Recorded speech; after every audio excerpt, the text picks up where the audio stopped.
It is nighttime and I don't have my sunglasses on. And I've been out here in the greenhouse for about an hour, maybe a little more, like an hour and a half, and it's just getting ready to turn dark. There's two things that are good about being out in the greenhouse at night. I don't have to wear my sunglasses, and I don't have to sweat as bad. The things that are bad about it is I have bugs out here. And last night when I was out here, it was like 11:30 before I went back into the house, and I thought to myself, I should bring the zapper, the bug zapper out here. And then I went in the house and I didn't think about it again. And so I come out here an hour ago and I didn't think about it again. And now I'm having to contend with bugs, but it's fine. Tonight we're going to talk about the need to transplant tomatoes. Now, these are some of the very first tomatoes that I planted when I opened the greenhouse. And it was so cold and it took a long time for them to germinate, but they've just gone crazy since then. The thing I don't like about them being in these, I could just transplant these out into the garden, but by the time I still got 2 weeks before I'm going to put anything out there, any of the tender plants. I'm really considering, though, putting out some of my squash and my zucchini because they are taking over the greenhouse. And there's the bug in my eyeball. But anyway, I've got 2 weeks left, and so what I'm going to do, I'm going to transplant these that I have in those little reusable 6-packs that I got from Epic Gardening, and I'm going to put them in these 4-inch peat pots, because in the next 2 weeks, I'm going to be able to fertilize them at least twice before they go out in the garden, and so they're going to be very large plants, and I'll be very happy with them. But it takes a little time to transplant these. Now, last night, some of the ones I transplanted, they were Saucy Lady, and those are the ones that are like, they're a meteor, kind of like a Roma. These are not. These are an heirloom. These are Boxcar Willie, and these are the ones that I have had this year that have just taken off. Every single one of them has germinated, where some of the Saucy Ladies did not germinate. I think I had 3 6-packs, which should have been 18 cells, and I only had 16 plants. Now these, some of them have got 2 of them. If you see that, there'll be 2 of them, and they're big and they're ready. And so I probably am going to go ahead and split those that are where there's 2 in a cell. I'm going to split those and put them in each one of their own individual peat pot. But you can tell these are ready to transplant. If I waited another 2 weeks, I would have a hard time getting these out of these 6-packs.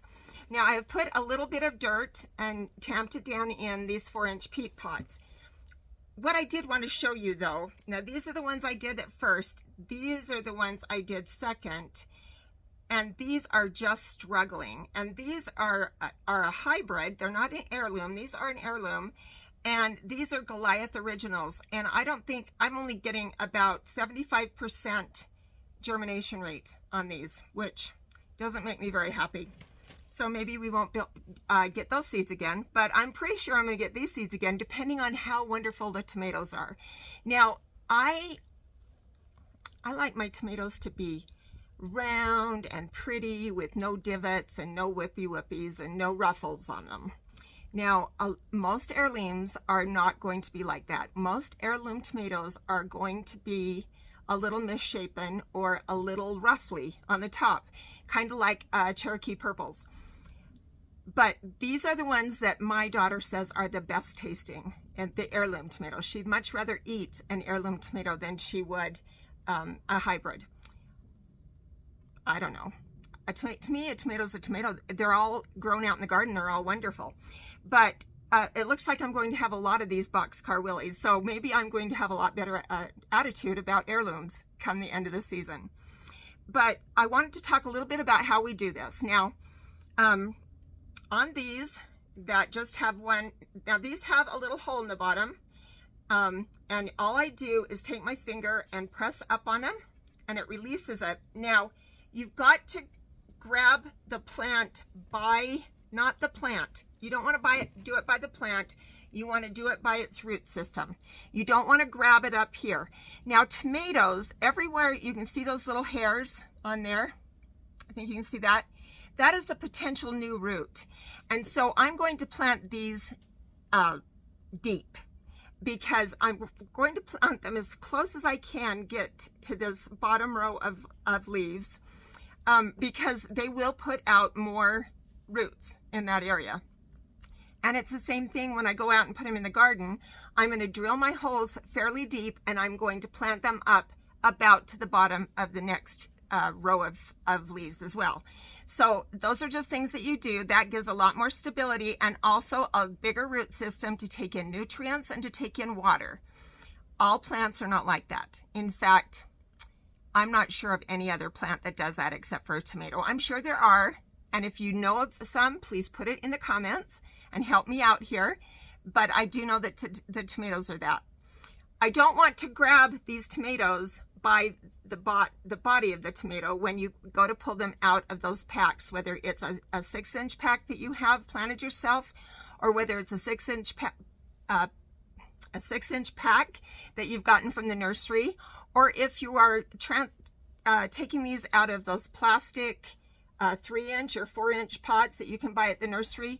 Do not grab them by the plant. You will ruin the root system, and then you won't be happy because your tomato won't grow. Just make sure you pop them out. Now, if you've got those, I don't think I have one. I don't have, well, I do have out in the storage Connex, but I don't have any here. If you have those plastic ones, just push on them on the bottom until they pop out the top. They will do that. Just don't grab them by the plant. So I'll go ahead and I'm going to show you how we transplant this in just 1 second. All right, so I've got the little peat pot that I said I'd put some dirt in the bottom that I've tamped it down. Now I'm going to head and put this down as far down as I can get in there. Now I have some more soil. Oh, and I'm going to make a mess on the board. But hey, I've been making messes everywhere all season long, so it's not a big deal. I'm going to go ahead and tap that around there so that, like I've told you before, I want the soil to be able to wick up from the bottom into the top. And so I'll tap that down in layers as I come up and make sure I get it all the way around there. You see that?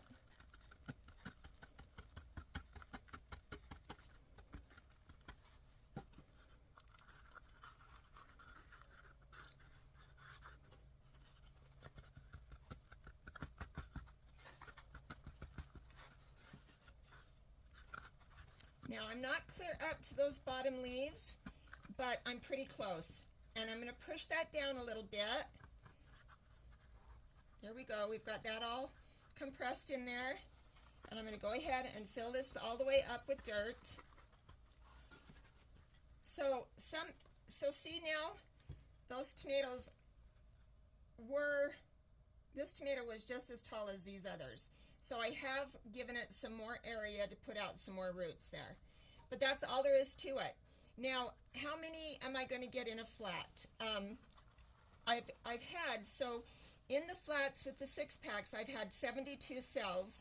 And in this flat, most of them have germinated and have made plants. One of the reasons that I do want to get these transplanted is because I want to go ahead and fertilize them, and I'll tell you about that right now. Okay, so you cannot fertilize any of these new seedlings until they have, so let's see if I can show you this. When a new tomato plant comes up, which there you can see it, it has 2 roots, or the first set of leaves that come on it. I can't remember what they're called, but you want to make sure that there's at least 2 sets of leaves before you do any fertilizing of these. Now, these plants are, when they germinate and they start to grow, they're growing on the energy that's contained in the seed. Well, once they get to be about this size, all of that energy is gone. So if I were to leave these in here without any additional fertilizer, they would struggle. They would grow, but they would struggle. What I'm going to do is, as soon as I get these all transplanted, I'm going to fertilize them. Now, what do you want to use for fertilizer for your new seedlings? You do not want anything strong, number one. I I would get a water-soluble fertilizer that's either a 5-5-5 or a 10-10-10, and then I would mix it about quarter strength. So if it says you should have 4 teaspoons in 2 gallons of water, put 1 teaspoon in 4 gallons of water, whatever it is that it calls for. Be very specific about your measurements and be very specific about what is on the bag for what you should do, because don't guess. I've always thought, most of the time, that if a little's good, then a lot's better. Not with seedlings. Not at all with seedlings. Because if you put too much fertilizer on these seedlings right now, you're going to burn their roots and they're going to die, and you're going to be mad. I would be mad. But that is just what you do. Now, if these don't get transplanted in the next 2 weeks, I'll go ahead and do a second of the very same strength. So you can put fertilizer on these new seedlings once they have multiple leaves every 2 weeks. And they'll just keep growing. Now, once you get them out in the garden, then we're going to talk about some different things, because if you keep giving them the same, we'll just talk about a lot of different things once we get them out in the garden, but we don't have them in the garden right now, do we? Yesterday I said that I got 16 transplants out of those 3 6-packs. Well, out of this 6-pack alone, I'm going to get 8. So I would say that I'm probably, and these, I think I've got 4 or 6 of these Boxcar Willie tomato 6-packs. So I'm probably going to have a lot of those. So if you're a lover of the Boxcar Willie heirloom tomatoes, just give me a holler, because I'm probably going to have some for you. And I'll go ahead and see if I can get a couple of flats planted right now before it turns 11 o'clock. Now that it is dark out there, the bugs will start coming in a lot more. I probably am going to go turn the fan on just to keep the bugs out. But I have closed up the greenhouse, and with it getting to be 90 degrees, the fan is doing really well. I come out here at 7 o'clock in the morning. Oh, bugs, bugs, bugs. I come out here at 7 o'clock in the morning, and I open the greenhouse and I turn the fan on. Now, it's been getting down to about 50 degrees. Tomorrow it's supposed to be significantly cooler, like it's going to be, I think, 80, 78, 80. So that's a big drop. But I'm going to I'll do the same thing tomorrow. I'll go ahead and open the greenhouse and turn on the fan. And then I've been leaving the fan going until I come out here to work. And then I can't leave the fan going when I'm going to do a video, because it's just way too noisy. But now I'm going to go down there and I'm going to shut the door to that side of the greenhouse. And I'm going to turn the fan on so that it will blow the bugs away from me. And I'm going to start getting some of these tomatoes planted into their new homes. And then I'll get back on and I'll show you what we do next. So yes, I know the fan is on, just like I said, and it is loud, just like I said. But I wanted to show you something. This is that plant that has the 2 tomatoes in it. And so I'm going to take them out of the 6-pack really carefully. And then what I'm going to do, I wanted to show you this. I just take my thumbs and put them there and kind of work them down between the plants like that. The same thing on this side. And then I just pull them apart. Just like that. Now I've got 2 tomato plants. They will both do just fine because I haven't hurt the root system. And now I've got 2 instead of 1. So twinners. Okay, so all the Boxcar Willies are planted. And after I was talking about what a great thing they were, and I had 8 in the first flat, and then, or in the first 6-pack, and then I only ended up with 2 flats of them. And they only have, like, I think 16 in each flat, so it's okay. They did good. I went ahead and also did the mortgage lifters, and they were about the same. So I've got all the big tall plants all planted in the 4-inch pots. And tomorrow, well, not tomorrow, but maybe Friday Friday I'll get back on and we'll talk about fertilizing them and how we do that. I've already explained a little bit what I'm going to do, but everything needs to be fertilized now. I've got some of the squash. I'm actually going to take some tomatoes and some squash in pots out to my mother-in-law on Thursday, so then I'll be back Thursday night. So anyway, it's fun, it's great. Gardening is riot. My fingers are all dirty. I'm on call. Fortunately, the pager didn't go off, so I didn't have to make a run tonight. What time is it? Let's see. Oh, it's almost 10. So I'll be getting in there pretty good time. You know, it's funny how I just love to be in the greenhouse. When I walk out here in the morning and I open the door and I smell that earthy smell, it's just good. It's good for my heart. And I've got the water on to the orchard. I'm not going to have any fruit. I think I've mentioned that before. I had so many blossoms on my naking cherries, and I thought, well, it's good because I saw all these little cherries, and then we had those horrible frosts, and it killed all the fruit. It killed all the fruit on my mom's apple trees. It killed all the fruit out here on my apple trees, so we won't have any fruit this year. But I'm going to go ahead and fertilize all my trees really good, and maybe with the year left off of not having to produce fruit, maybe they'll be fine. But you know the thing that's the worst part of the whole thing? I mean, I love fruit, don't get me wrong. But out here I have a tree. It's a lotus tree. Lotus? Or lotus, I think. What it does, it's one that doesn't have the big thorns like locust maybe. It doesn't have the big thorns like some locust trees have, but it's got those beautiful fern leaves, and it doesn't take much water, and it's growing really big, and I just love it because I really love the leaves on it. And when the leaves drop, I don't have to rake them up because they're not like that cottonless cottonwood out there that's got leaves that are this big. But anyway, I do grass. But after we had those bad freezes, it was all leafed out and it killed all the leaves. And I have like 3 of those or 4 of those trees in my yard because they are drought tolerant and they don't take very much water, and I'm afraid they're going to die. And I will be so very, very sad because they have been in here. We had a landscape designer come out and look at our yard and look at everything the second year we were here, and she just drew up a design for us and a plant list, and we got with our local landscaper here and the local nursery, and we bought all the things she suggested, except for that big cottonless cottonwood, which Ken had to have because it was going to give him shade really fast. And sure enough, it gave him really shade really fast. And then he decided to leave and leave me here to rake up all the leaves. Okay, I'm done ranting until the next time I rant. But anyway, and I've just loved those trees because they're very beautiful.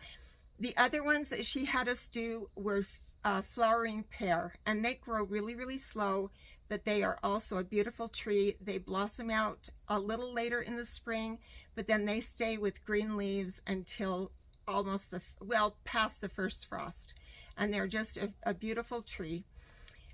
And I didn't lose the leaves on those because they weren't out yet, so that's a good thing. But it did even nip that cottonless cottonwood, and so it didn't do, other than killed the fruit on my trees in the orchard, it didn't kill any of my trees.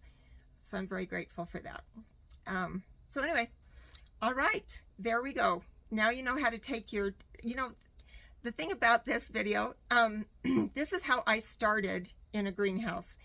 I would go to the nursery and I would buy the 6 packs of tomatoes, and they wouldn't be very tall, and they'd be in those plastic 6 packs, and I would put them in these pots, and then by the time they were ready to put in the garden, I had the big, tall, beautiful tomato plants all ready to go out in the garden. And that's how I started, in those little 10 by 10 greenhouses that I think cost my husband $800 or $1,000 at the Ritchie Brothers auction. And he bought me 2 of them. And the first one we used as my potting bench, and I would keep the stuff in there. I put the heater on them when I was planting seeds, or when I was repotting the tenders before I would put them out in the garden. And then the other one we had raised beds in. And I always planted tomatoes in those, and we would have tomato. Of course, I would start turning the heat on once it got cold at night. But I just had a small, just a little small electric heater out there, and we would have tomatoes until Christmas. And if you could get through them, because they just seem to love that greenhouse. They would grow big and thick and produce lots of tomatoes. But if you want tomatoes until Christmas, that's what you should do. If you don't, if you're like me right now, that by the time the first freeze comes and you've gone out there and you've picked all the green tomatoes so that your daughter can make salsa verde or green enchilada sauce, then you're just kind of tired of them. You're tired of tomatoes. But wouldn't it be nice to be able to go out either in the garden or in the greenhouse or somewhere and just pick a fresh tomato off the vine? Because even though they say that they're vine grown in the grocery store, they still don't taste like a tomato out of your garden. They never do. I can't wait. So anyway, thanks for watching. If you like this video, give us a thumbs up. If you've got any comments, please comment down below. I'll answer any questions you have. I'll make comments back to your comments if you'd like me to. But thank you for watching, and we will see you next time.